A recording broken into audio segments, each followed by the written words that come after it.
ليست دائرية، بل مثل الثمرة، حبة الدخن مثلا. ولماذا لا نسقط منها؟ يفترض أن نتزحلق من على سطحها؟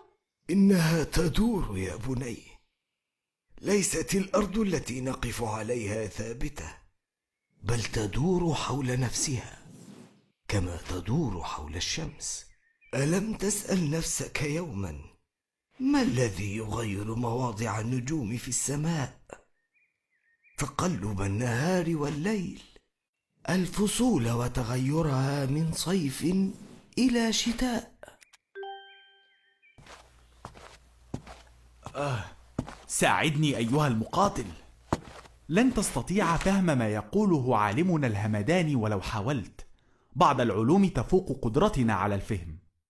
تفوق قدرتنا على التخيل يا عبد الله.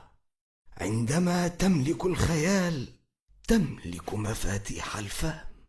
وهذا ما أريده فعلا، لذلك أحضرت لك ما طلبت من أوراق وأقلام لتضع عليها ما نتج عن خيالك، لنحاول نحن فهمه ببطء وعلى حسب قدرتنا.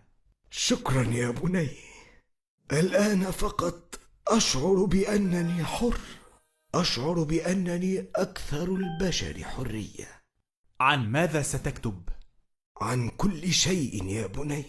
لن أتوقف حتى تنتهي ساعات عمري. أطال الله عمرك يا والدي الغالي. إذا كانت تدور حول نفسها فلماذا لا نتطاير من عليها؟ استخدم خيالك، اترك عنه قيوده، وستجد نفسك تدرك الحقائق بسهولة.